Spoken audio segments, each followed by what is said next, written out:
तो हेलो जी, आप सबका स्वागत है एक नई वीडियो में। इस वीडियो में ना सिर्फ मेरा लुक, कपड़े या वीडियो का टॉपिक, ये तीनों ही थोड़ा डिफरेंट लग रहा है आपको। आज हम एक आदमी के ऊपर बात करने वाले हैं जो कि यूट्यूबर है, जिसके थ्रू हम डेमोक्रेसी के फोर्थ पिलर के बारे में जानेंगे कि वो कितना खोखला है। इस एक केस से वो मेन स्ट्रीम मीडिया के जर्नलिस्ट, टीवी एंकर्स के बारे में आपको असलियत पता चलेगी कि कितने बायस रहते हैं और कितने इलॉजिकल, केवल अपनी टीआरपी को देखते हुए, अपने न्यूज चैनल के व्यूज को देखते हुए किसी भी हद तक जा सकते। इस वीडियो में ना तो हम कोई सोशल इशू, ना ही एनवायरमेंटल इशू, ना ही पॉलिटिकल या हिस्टोरिकल फैक्टर के बारे में बात करेंगे। तो इस वीडियो को आप एक तरह से सपोर्ट या फिर eye opener of Indian media ये मान के आप देख सकते हैं। तो ये वीडियो है Elvish Yadav snake venom case के ऊपर। तो चलिए शुरू करते हैं।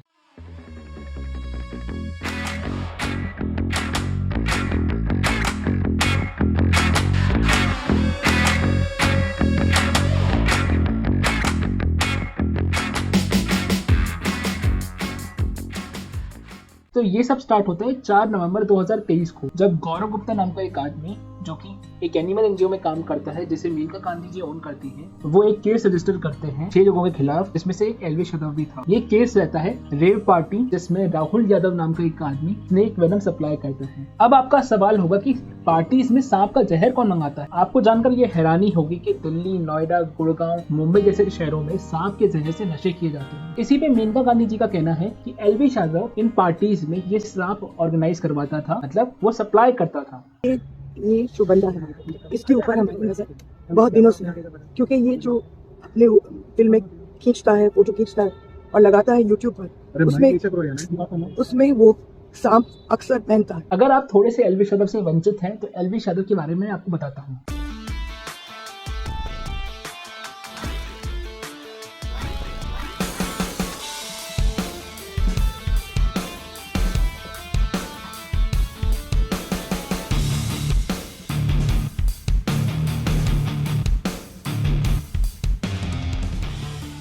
तो एल्विश यादव एक बड़ा यूट्यूबर है जिसके 2 चैनल हैं, एक एल्विश यादव और एक एल्विश यादव ब्लॉग। एल्विश यादव पर ये स्किट वीडियोस अपलोड करता है और उस पर 14.7 मिलियन सब्सक्राइबर है, और उसके दूसरे चैनल जिसपे वो ब्लॉग अपलोड करता है उस पे 7.2 मिलियन सब्सक्राइबर्स हैं। ये सब्सक्राइबर काउंट बताना इसलिए जरूरी है, यदि आपको थोड़ी सी भी नॉलेज है यूट्यूब से इनकम की, तो आपको खुद को पता होगा कि इतने मिलियन सब्सक्राइबर वाला व्यक्ति हर महीने अकेले यूट्यूब के एडसेंस से कितने रुपए कमा रहा होगा। Elvish Yadav recently big boss OTT season 2 जीता है, जिसके कारणवश वो अभी ज्यादा चर्चा में बना हुआ है। ये तो उसकी 2 अचीवमेंट हुई। एज अ पर्सन ये खुद को प्राउड हिंदू बोलता है, कई सारे डोनेशन करता है, कई सारे एनजीओ चलाता है, बहुत सी लड़कियों को फ्री में पढ़ाता है, बहुत सारे गौशाला चलाता है। एल्विश यादव इसलिए भी खास है, जब हमारे देश में CAA के प्रोटेस्ट चल रहे थे, दिल्ली में दंगे हो रहे थे, वो एक अकेला मेन स्ट्रीम में ऐसा था कि इतने मिलियन सब्सक्राइबर रहने के बाद भी एक अनबायस्ड और एक फैक्चुअल ओपिनियन दे।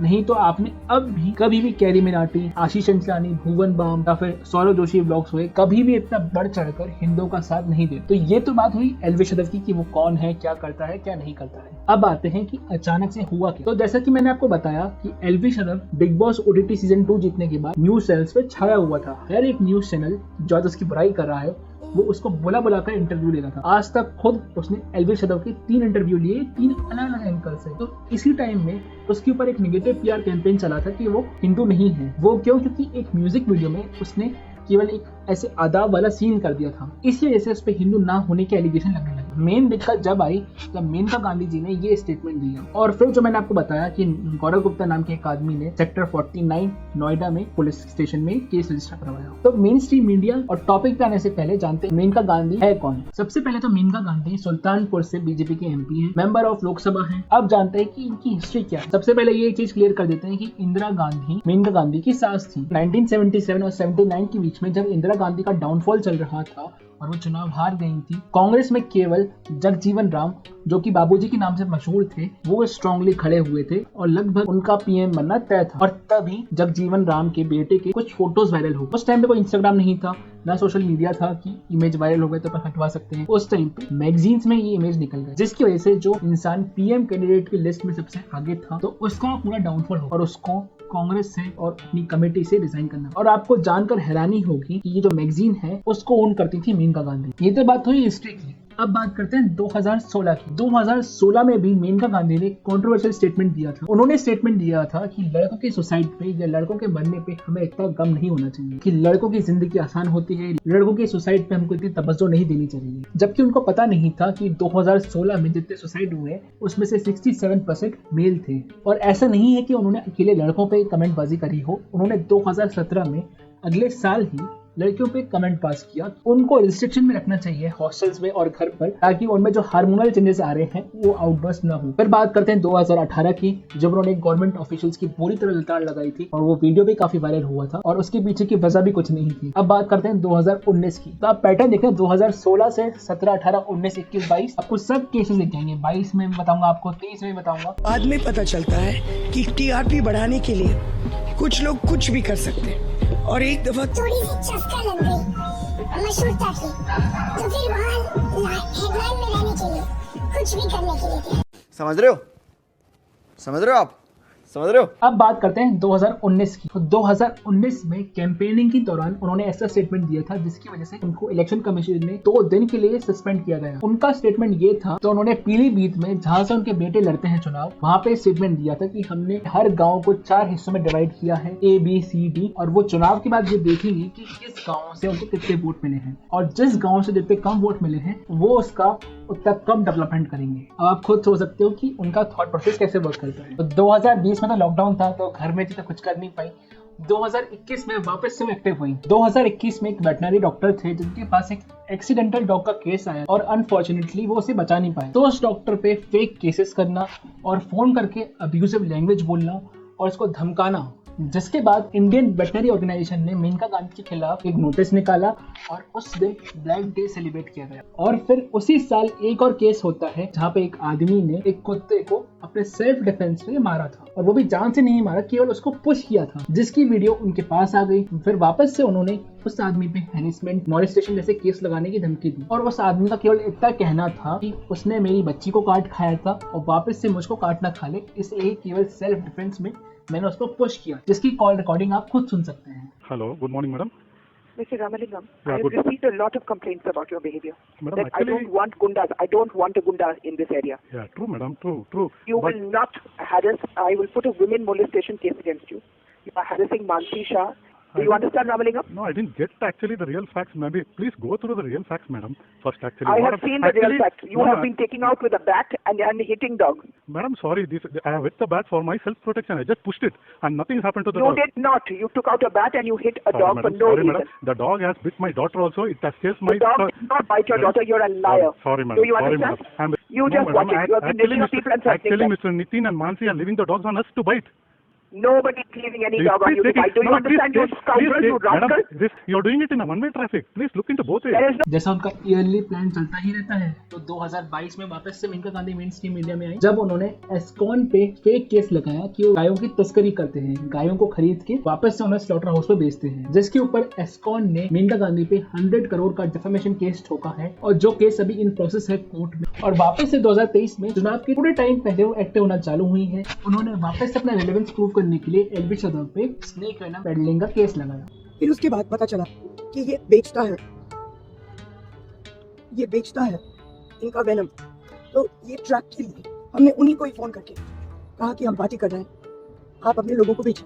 पहले उसने लोगों को बेचा देखने के लिए कि ये ट्रैप है या क्या है, लेकिन उसको लगा कि सब कुछ सही है, तो 5 लोगों को बेचा स्नेक वेनम के साथ और सांप से, और ये सप्लाई करता है गुड़गांव में और नोएडा। अब आते हैं लेफ्ट लॉबी। लेफ्ट लॉबी जो है हमारी एकदम से एक्टिव कैसे हुई, क्योंकि जैसे मैंने आपको बताया एल्विश हिंदू सपोर्टर है और एक प्रो राइट विंगर है, तो उसके खिलाफ जैसी ही चिंगारी मिली, उन्होंने इस चिंगारी से कितनी बड़ी आग लगा दी उन्हें खुद अंदाजा नहीं है। सबसे पहले आते हैं मोहम्मद जुबैर। ये केस आते ही उन्होंने अपनी आदत से मजबूर होकर वापस से आधी अधूरी बात का ट्वीट किया। तो ये सो कॉल्ड फैक्ट चेकर है जिन्होंने 2 साल पहले एक न्यूज डिबेट में से एक लेडी की हाफ कट वीडियो चलाकर वायरल कर दी थी, जिसकी वजह से कई जाने गई थी, जिस लेडी को उसकी पोजीशन से, उसकी पार्टी से रिजाइन करना पड़ा। उसके बाद पब्लिकली आके माफी भी मांगनी पड़ी और अपने घर में 2 साल के लिए लगभग नजरबंद रहना पड़ा। अब आता है देशभक्त। एक्सोटिक स्नेक्स के साथ भी थोड़ा खेलना पड़ता है, तभी तो मर्दानगी दिखती है। अरे पहले एस्पिरेंट हुआ करते थे तो यूपीएससी वगैरह वगैरह, आजकल तो सबको गैंगस्टर बनना है। ये जो बात कर रहा है एक्सोटिक स्नेक की, या फिर गैंगस्टर बनने की, सबसे पहले तो एलविश यादव ने अकेला ऐसा नहीं है कि जिसने सांपों के साथ वीडियो बनाई हो, चाहे शाहरुख खान हो, चाहे तारक मेहता के दिलीप जोशी हो, और चाहे बहुत सारे एक्टर या यूट्यूबर्स हुए, ये परमिशन लेते हैं जो अपनी वीडियोस में या फिर अपनी म्यूजिक वीडियो में सांपों को दिखाएं। अगर ये इतना ही बोल सकता है तो जो खालिस्तानी सपोर्टर है या खालिस्तानी सिंगर है वो अपने गानों में हमेशा खालिस्तान का सपोर्ट करते थे, इंडिया के टुकड़े होने का सपोर्ट करते थे और गैंगस्टर कल्चर को प्रमोट करते थे, तब तो इनका मुंह नहीं खुला। अरे क्योंकि वो तो उनकी पार्टी की थी ना यार। अरे भाई नीचे पेज रखने से ना ये पता चलता है कि आपने केवल स्क्रिप्ट लिखाई है और आप पढ़ते जा रहे हो। It is an FIR which has been registered, not an guilty proof paper। अभी तक एलविश यादव गिल्टी प्रूव नहीं हुआ है। नहीं हो गया होगा यार, वो पेपर लेके बैठा है, उसने रिसर्च करी है, वो फैक्ट चेक कर रहे हैं। लेकिन एल्विश का हाउस एड्रेस ही खाली छोड़ा गया। अब समझ में आया ये लौंडा हमेशा गाड़ी में बैठकर क्यों वीडियो बनाता था। कोई घर बार कोई स्टूडियो वगैरह है ही नहीं है, घर का चक्कर ही नहीं है। टू मच फकीरी going on, I tell you. A few moments later. News channel Aaj Tak के हिसाब से एल्विश के पास 40 करोड़ की संपत्ति है और एडिटर को मैं बोल बोल के ये बात थक गया था कि यूट्यूब पे इतने पैसे कमाए नहीं जा सकते। भाई हमारे पास तो जो थोड़ा बहुत पैसा आया वो एडिटर ने अपने मशीन के लिए ले लिया है। आयरनी हो रही है जी, बहुत भयंकर। भाई एक ही वीडियो में एक ही सेगमेंट में आप अपनी बात की आयरनी दे रहे हो। As a matter of fact ये पूरा खुलासा होने के बाद भी एल्विश ने एक ही चीज कहा ट्वीट करके अपनी पिन ट्वीट में कि भैया देखो मैं तो हिंदुओं के लिए ही बोलता आया हूं, हिंदुओं के लिए बोलूंगा, by and large meaning to say that this is a conspiracy against him. और देशभक्त भाई, अबे देख तो ले भाई, 1 मार्च का ट्वीट है वो, कहां से उसने अभी पिन किया है, फोटो तो देख ले जो खुद ने लगाई है। ये पेज रखने से ये कुछ नहीं होता है भाई, मैंने भी किताब रख रखी है। पर फैक्चुअली तो सही हूं ना मैं कि 1 मार्च का ट्वीट तुम दिखाकर बोल रहे हो कि उसने निकलने के बाद ये ट्वीट किया है। आप जो बात कर रहे हो इसका संबंध सीएम के साथ है, कैबिनेट मिनिस्टर्स के साथ है, तो जो आप 3-4 साल से किसी की चाट रही है वो आपको उतनी तवज्जो नहीं दे रहा, ना आप उसकी ग्रोथ कर पा रहे हो, तो जाहिर सी बात है आपकी तो जल रहा है भाई। चलो एल्विश को तो छोड़ दो, हमारे देश का एक गरीब किसान का बेटा मेहनत कर करके हमारे पीएम के साथ कोलैबोरेट करता है। मैं अंकित भाई की बात कर रहा हूँ और इतने कम टाइम में। क्यों? क्योंकि ना तो वो नेगेटिविटी फैलाता है, हमेशा अपने काम के प्रति सजग रहता है और पॉजिटिविटी और इन्फ्लुएंशियल स्किल उसकी काफी बढ़िया है। तो उस पर एक लाइन है, खुद ही को कर बुलंद इतना कि हर तकदीर से पहले खुदा खुद बंदे से पूछे बता तेरी रजा क्या है। तो इस लाइन से मोटिवेट होने के बाद पक्का आप झाड़ू लगाने जाना या फिर जी मैडम करने जाना। और ऐसा नहीं कि एल्विश अकेला ही किसी पॉलिटिशियन से मिल रहा हो, चाहे मुनावर फारूकी हो, स्वरा भास्कर, उन्होंने राहुल गांधी के साथ कोलैबोरेशन कर रखा है, ममता बनर्जी के साथ कोलैबोरेशन कर रखा है। Munawar Farooqui is here. He has spent 1 month in jail. So he spent a month in jail for no pretext. But Raj is here. He runs a performance space that has been vandalized continuously. तब तो आपकी दिव्य शक्ति जागी नहीं। और बहुत सारे opportunistic YouTuber हैं जिन्होंने इस केस को भी सीरियस न लेते हुए केवल अपने व्यूज और सब्सक्राइबर बढ़ाने पे ध्यान दिया। और फिर बहुत सारे लोगों ने ट्वीट किया था, स्वाति मालीवाल हुए, ध्रुव और एक्सेट्रा एक्सेट्रा। एल्विश यादव पर आरोप है कि वो पार्टियों में जहरीले सांप और उनका जहर सप्लाई करते थे। मंत्रियों, मुख्यमंत्रियों और सांसदों के साथ इस एल्विश ने फोटो खिंचवाई। अब यही एल्विश पुलिस के सिस्टम में फंस गए हैं क्योंकि नोएडा पुलिस ने एल्विश के खिलाफ FIR दर्ज। मीडिया हमारे लोकतंत्र का चौथा स्तंभ माना जाता है, मगर ये चौथा स्तंभ आजकल अंदर से पूरा खोखला हो चुका है, जो केवल अपनी TRP, व्यूअरशिप और पैसों के पीछे भागता है। तो मीडिया ट्रायल ने एल्विश यादव को गिल्टी प्रूव कर दिया। कोर्ट कचहरी छोड़ो, केस क्या है छोड़ो, प्रूफ क्या है छोड़ो, गिल्टी प्रूवन, भगोड़ा, फरार, ऐसे ऐसे शब्दों का प्रयोग हुआ है। सबसे पहले मीडिया ट्रायल में आते हैं अर्नब के ऊपर। Nikhil, listen to me. Nikhil, listen to me. Nikhil, listen to me. I'm still speaking. Yes. All right. The simple question is, you are at a party, and at the party, snake venom, snakes have been found. What are you doing there at that party? Everybody else is arrested. Why should you not be arrested? Explain it. कह रहे 2 तारीख को नोएडा में ये था। अरे भाई मैं इधर हूँ यार, शूट कर रहा हूँ बॉम्बे। भाई मेरे को इतना टाइम नहीं है कि मैं ये सब काम करूँ, इलीगल एक्टिविटीज में हमारा कोई इन्वॉल्वमेंट नहीं। भगवान की वजह से घर बहुत अच्छा चल रहा, तो इन छोटे कामों के लिए मैं अपना नाम नहीं खराब करूंगा, ना अपने घर वालों का नाम खराब करूंगा। अरे भाई FIR में ये लिखा हुआ है कि एल्विश यादव ने राहुल यादव का नंबर दिया। ये कहाँ लिखा है FIR में कि रेप पार्टी से उसको उठाया गया? और ये वही अर्नब है जिसे हमेशा एल्विश ने सपोर्ट किया है, मगर अभी व्यूज, स्पॉन्सर्स, TRP के पीछे फैक्ट पूरी तरीके से दबा रहे हैं। चलो अर्नब को तो सब जानते हैं कि मीम मटेरियल है, मगर सुधीर चौधरी जी से ये बिल्कुल एक्सपेक्टेशन नहीं थी। देखिए सुधीर जी ने क्या कहा है। अभी उत्तर प्रदेश की नोएडा पुलिस 3 राज्यों में एल्विश यादव की तलाश कर रही है क्योंकि एल्विश यादव फरार है। और उनके खिलाफ नोएडा में एफआईआर दर्ज हो चुकी है। एफआईआर की कॉपी इस समय मेरे पास है। इन राज्यों में अपनी टीमें भेजी हैं, क्या एल्विस यादव फरार चल रहा है या फिर उनके संपर्क में आएगा एल्विस यादव? नहीं, अभी 3 राज्यों में हमने कोई ऐसी बात नहीं बताई। 3 राज्यों में टीम आएंगे। एफआईआर में नाम है एल्विस यादव का। देखिए, नाम हो जाने से कोई मुलजिम नहीं होता है जब तक कि तथ्यों को वेरीफाई न कर लिया जाए। सर, एफआईआर 49 में क्या कुछ होगी?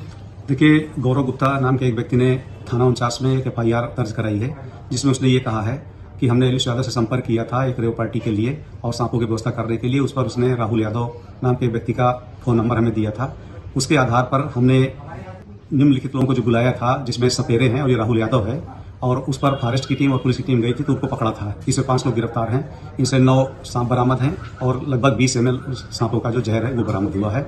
इस पर एफआईआर पंजीकृत कर कार्रवाई की जा रही है। सुधीर जी, पहले जो आप बोलने वाले हो ना कि एफआईआर की कॉपी देखो, तो एफआईआर की कॉपी आप खुद पढ़िए और खुद बताइए कि उसमें लिखा क्या है। जो नोएडा पुलिस की जो टीम है वो राजस्थान के लिए रवाना हुई है, जो कि कोटा ग्रामीण जाएगी और एल्विस को यहाँ से फिर हिरासत में लेके अपने साथ नोएडा जो टीम है जाएगी और वहाँ पे इस केस के रिगार्डिंग आगे जो पूछताछ है वो एल्विस से की जाएगी। अभी विधानसभा चुनाव 2023 के चलते हुए रूटीन नाकाबंदी के दौरान चेकिंग की जा रही थी। दौरान चेकिंग एक पीबी नंबर गाड़ी आई थी, उसमें 3-4 जने सवार थे। इस संदर्भ में उनसे जब बातचीत की गई और उनकी चेकिंग की गई तो एक ने अपना नाम एल्विस यादव करके बताया था। एल्विस यादव को ये पता चला कि नोएडा में कोई प्रकरण दर्ज है। इस संदर्भ में हमने नोएडा में संबंधित थाने के डीसीपी साहब और एसीपी साहब से बातचीत करके और अभी वो वांटेड नहीं होने से उनके द्वारा बताया गया कि प्रकरण अभी इन्वेस्टिगेशन में है और उनको आवश्यकता नहीं होने से हमने इनको रिलीज किया। कोटा और राजस्थान में चुनाव चल रहे हैं, आचार संहिता लागू है, जिसकी वजह से गाड़ियों की चेकिंग हो रही है, जिसके दौरान एल्विस यादव जो कि गुजरात से लौट रहा था, वहाँ पे वापस अपने घर गुड़गांव जो कोटा में नाकाबंदी के दौरान इनकी गाड़ी की चेकिंग की। मगर जिनको इस रियलिटी के बारे में पता नहीं है, जो यूट्यूब पे नहीं है, जो केवल न्यूज चैनल पे ये देख रहे हैं, उससे तो ये लोगों को यही लगेगा ना कि एल्विस यादव भगौड़ा है, एल्विस यादव फरार है। जब से ये केस हुआ है उसके बाद से भी एल्विस यादव हर रोज अपने ब्लॉग चैनल पे ब्लॉग डाल रहा है, इसमें अपनी लोकेशन कहाँ पे है कहाँ पे नहीं है सब बता रहा है। फरार कहाँ से हुआ? अगर फरार होता तो अपनी लोकेशन बताता ही नहीं। इसे बोलते हैं मीडिया ट्रायल करना, जब लोगों को एक तरफ का सच पता ना हो, एक तरफ का झूठ बता के उसको सच की तरह परोस दो। क्योंकि 90% लोग टीवी चैनल पे भरोसा करके न्यूज देखते हैं, उनको तो यही लग रहा होगा कि एल्विस यादव सांपों की तस्करी करता है, सांपों का जहर बेचता है, फिर फरार है, 3 राज्यों की पुलिस उसके पीछे पड़ रही है। अब बात करते हैं कि करंट में पुलिस ने क्या किया। ये जो पूरा घटनाक्रम है और जो हमारे पास साक्ष्य थे, जो इलेक्ट्रॉनिक साक्ष्य थे और अन्य जो चीज़ें थी, उसके बारे में क्वेश्चनिंग, अब फर्स्ट राउंड ऑफ क्वेश्चनिंग हुआ है एल्विस यादव से और इसको पूरा देखा गया है। आज पुलिस कस्टडी रिमांड भी प्राप्त किया जाएगा। जो 5 अभियुक्त थे उनसे और जो तथ्यों की जानकारी होगी उनको सबको रिलेट करते हुए विवेचनात्मक आगे कार्रवाई की जाएगी। सर, कितनी देर पूछताछ हुई और पूछताछ में क्या निकलकर अब तक सामने आया है आप लोगों को? ये लगभग आधा घंटे पूछताछ हुई थी और अभी इस स्टेज पे ये डिस्क्लोज नहीं किया जा सकता है कि पूछताछ में बेसिकली क्या चीज़ें बताई गई है, पर हमने पहले से एक क्वेश्चनेयर तैयार किया था। जो अब तक जो घटनाक्रम था, जो पुलिस के पास जानकारी थी, उसके आधार पर यह तैयार किया गया था।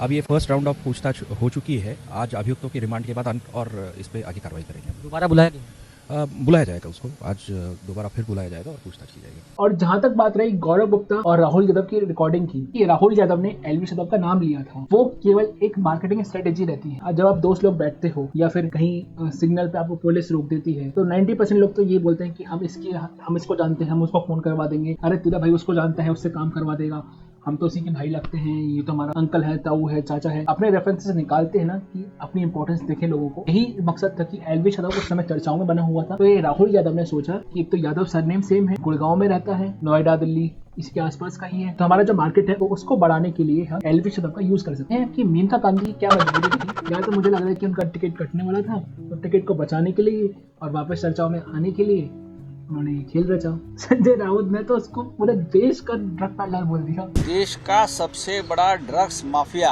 जो सांपों का जहर भी बेचता है और रेव पार्टी में उसका इस्तेमाल किया जाता है। अब इस पे क्या ही बोलना, आपको खुद पता है। और वो भी केवल इसलिए था क्योंकि एकनाथ शिंदे जी ने एल्विस यादव को इनवाइट किया था अपनी गणपति पूजा में। अब बात करते हैं कंक्लूजन्स की। मीडिया का उसके बार बार घर पे जाना। एल्विस यादव के घर पर मौजूद हूँ। यहाँ पे इस वक्त ताला लटका है, एक गेट ये है और एक गेट दूसरा है, दोनों गेटों पर ताला लटका है। एल्विस यादव वहाँ से फरार बताए जा रहे हैं। कहाँ पर है एल्विस यादव, इसका तो शायद किसी को नहीं कि उसके घर पे ताला है, कि उसके पापा यहाँ पे है, उसकी मम्मी यहाँ पे है, उसके घर वालों को बार बार परेशान करना, उसका कोई औचित्य नहीं बनता है। अगर एलविश यादव इनोसेंट प्रूव होता है तो क्या ये सब मिलकर उससे माफी मांगेंगे? क्या मेनका गांधी माफी मांगेगी? क्या सुधीर चौधरी, अर्नब गोस्वामी ये सब माफी मांगेंगे? क्या जी न्यूज माफी मांगेगा? एक लास्ट पॉइंट है कि जो आदमी खुद करोड़ों कमा रहा हो, लाखों की गाड़ी में घूम रहा हो, करोड़ों की गाड़ी में घूम रहा हो, करोड़ों का घर ले रखा हो, ओके, ये टुच्चेगिरी वाले काम करेगा? और एक पॉइंट बोला जाता है, वो भी गलत कॉन्टेक्स्ट में, कि सीएम खट्टर ने इतनी भीड़ बुला के उसका सम्मान किया। सबसे पहले बात तो जब वो बिग बॉस जीता था उसके बाद उसने खुद अनाउंस किया था कि वो एक बड़ा मीटअप अरेंज कराएगा। उसने बड़ा मीटअप कराया और उसने खुद जाकर सीएम को इनविटेशन दिया। एक खुद ऑर्गेनाइज कराने में और इनविटेशन पे आने में फर्क होता है ना। तो एल्विश ने सीएम खट्टर को खुद इनवाइट किया उस इवेंट में। मैं समझ में आ रहा है ना, इनविटेशन दिया है, तो उस इनविटेशन पे वो आए और उसको बधाई दी। तो जितने भी ये स्पोर्ट्स एथलीट, उनके लिए पूरी रिस्पेक्ट है। जितने भी इन्फ्लुएंसर्स बोल रहे हैं कि हमको मिलना चाहिए इतना सपोर्ट, हम अच्छा काम कर रहे हैं, ये तो छपरेगिरी कर रहे हैं, तो भाई उसने इन्विटेशन दिया था कि आप आओ। मैं ये नहीं बोल रहा कि आप गलत बोल रहे कि आपको रिकॉग्निशन मिलनी चाहिए, आपको फैसिलिटीज मिलनी चाहिए, पर इसमें एल्विश की कोई गलती नहीं है या फिर सीएम खट्टर साहब की कोई गलती नहीं है कि वो आए और उसको बधाई दी। चलिए इस वीडियो को यहीं पे ख़त्म करते हैं। बाकी मेरा मानना तो ये है, यदि एल्विश इनोसेंट निकलता है तो उसको डिफेमेशन केस करना चाहिए इन सब के ऊपर, और अगर गिल्टी निकलता तो उसको जो सजा है वो मिलनी चाहिए। बस यार, चैनल को सब्सक्राइब करो, शेयर करो और लाइक करो, और कमेंट करके ज़रूर बताना कि और किस टॉपिक पे आप वीडियोस चाहते हैं।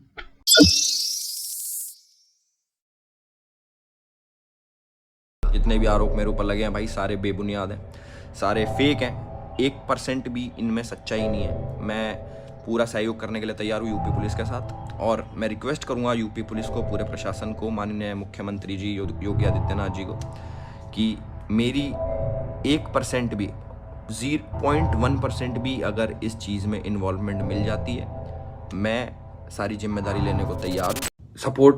सपोर्ट जो हमारी आइडियोलॉजी है, जो हमारा सनातन धर्म है, उसका सपोर्ट करके मैंने देख लिया, मुझे क्या मिला वापस वो सब जानते हैं। बट ऐसा नहीं है कि मैं पीछे हट गया, ओ अब नहीं, मैं तो इन चीज़ों से दूर हूँ। मैं भाई अपने धर्म का पहले भी था, मैं अब भी हूँ, आगे भी रहूँगा। मैं वो उन कायरों में से नहीं हूँ कि वो 4 केस हो गए इन चीज़ों के पीछे हो। अब नहीं करते not like that. I am a different person. ऐसे तो मेरे को बड़ा ऑपोजिट बोलते हैं ना, मैं जरा खुल के बोल देता हूँ। राजस्थान में तो कांग्रेस सरकार थी, फिर भी कितने ऑनेस्ट थे वो लोग कि उन्होंने नोएडा पुलिस से संपर्क करके छोड़ दिया। और इतना ही मुझे बीजेपी का बताते हो तुम, भाई बीजेपी के एमपी नहीं तो कराए मेरे पे केस। तो मेरे को किसी पार्टी के साथ मत जोड़ो। मेरा मेन मुद्दा, मेरी लड़ाई इस टाइम चल रही है सिर्फ मीडिया से, कि मेरा नाम उछालो मत।